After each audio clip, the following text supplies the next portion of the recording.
ঝাঁটা হাতে চলে এসেছি ছাদ বাগানে ছাদের জলটাকে সরিয়ে দেব, কারণ ছাদ বাগানে আজকে আমি বেশ কিছু কাজ করব। ছাদটাকে তো সেইভাবে কোনো সময় শুকনোই পাচ্ছি না, একটু শুকিয়ে যাচ্ছে, রোদ্দুর হচ্ছে, আবার বৃষ্টি শুরু হয়ে যাচ্ছে। তো আজকে ভাবলাম বেশি আর ওয়েট করব না, এইভাবেই আজকে কিছুটা কাজ সেরে নেব। জলটাকে আগে সরিয়ে দেব, দিয়ে তারপরে কিছুটা কাজ করব। নমস্কার বন্ধুরা, ঝর্ণা শখের ছাদ বাগানে আপনাদের সবাইকে স্বাগত। আশা করি আপনারা সবাই ভালো আছেন, আর আমিও খুব ভালো আছি। রোদ্দুর হয়ে ছাদটা শুকিয়ে যাচ্ছে, তো আমার সময় হচ্ছে না, আর আমার যখন সময় হচ্ছে তখন ছাদটা ভিজেই থাকছে। এমনই হচ্ছে আমার সঙ্গে। তো আজকে ছাদ ভিজে আর তোয়াক্কা না করে চলে এলাম কিছুটা কাজ সেরে নিতে। তো এখানে ছিল উচ্ছে গাছ। উচ্ছে গাছটাই বলেছিলাম আপনাদের সঙ্গে যে উচ্ছে গাছে পোকা লেগে গেছে, তো সেটাকে আমি সরিয়ে দিলাম, আর ওই মাচাতেই আমি দুটো শিমের চারা বসিয়ে দিয়েছি। তো মাচাটাকে পরিষ্কার না করলে শিম গাছটা আবার উচ্ছে গাছের সঙ্গে জড়িয়ে যাচ্ছিল, সেই জন্য আমি আর ওয়েট করলাম না, চলে এলাম এই কাজটা সেরে নিতে। আর এখানে এই যে বড় বড় শাকের ডাঁটাগুলো আছে, এগুলোকে আমি কেটে নিচ্ছি। এগুলো হলো সুরেশ্বরী ডাঁটা, এর কোনো ফুলও হয় না, বীজও হয় না। ডাঁটাগুলোকে দেখে মনে হচ্ছে পেকে গেছে, কিন্তু এই ডাঁটার আঁশগুলো সব ছাড়িয়ে রান্না করলে কিন্তু খুব নরম হয়। আমি এখানে কাজ করতে করতে আমার মেয়ে এসছে ছাদে একটা লেবু নিতে, তো আমি ওকে একটা লেবু তুলে দিলাম। তারপর আমি আমার কাজে আবারও লেগে পড়লাম। তো ডাঁটাগুলো এখান থেকে সব তুলে পরিষ্কার করে নেব।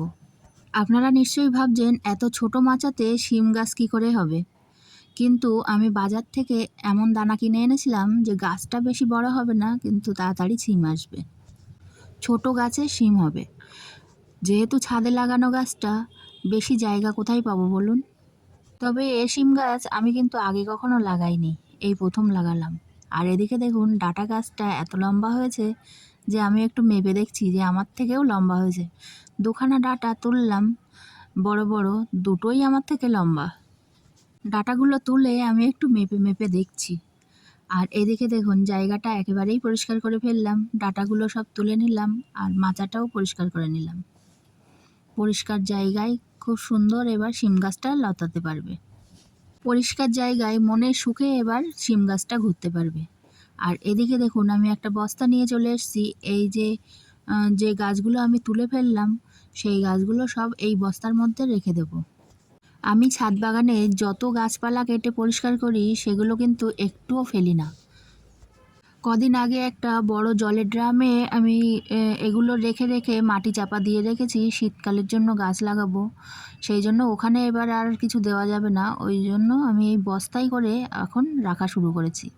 আর এদিক থেকে এক বালতি কিচেন ওয়েস্ট আমি রান্নাঘর থেকে এনেছিলাম, সেগুলোও বস্তার মধ্যে ঢুকিয়ে দিলাম। এখন ছাদ বাগান থেকে যত ঘাস লতাপাতা হবে সেগুলো সব তুলে এই বস্তার মধ্যেই রাখবো, আর রান্নাঘর থেকে কিচেন ওয়েস্ট এনেও এই বস্তার মধ্যে আমি ভর্তি করব। এই রকমভাবে আমি সারা বছরই কিন্তু এগুলো রাখতে থাকি। আর আরও এক বস্তা আমার কিচেন ওয়েস্ট আর গার্ডেন ওয়েস্ট একসঙ্গে রেখে দিয়েছিলাম, সেগুলো কিন্তু মাটিতে পরিণত হয়ে গেছে। তো একটু রোদ্দুর হোক, আমি ওগুলোকে ঢেলে আপনাদেরকে দেখাবো কেমন মাটি তৈরি হয়েছে এগুলো রেখে রেখে।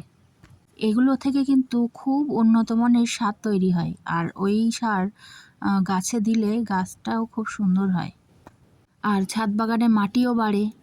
আর এত উঁচুতে মাটি তোলা কিন্তু খুব কষ্ট, নিচের থেকে মাটি আনতে এত কষ্ট হয়।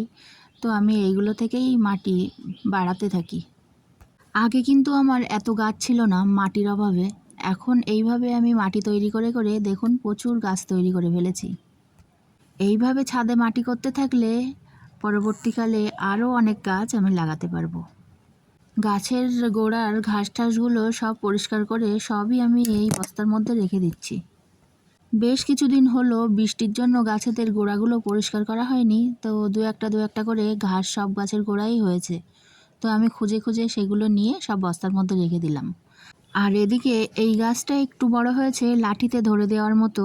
লাঠিতে যদি না ধরে দেওয়া যায় তাহলে কিন্তু হাওয়ায় গাছের গোড়াটা নড়ে যাবে, আর নড়ে গেলে গাছটা খুব একটা ভালো বড় হবে না।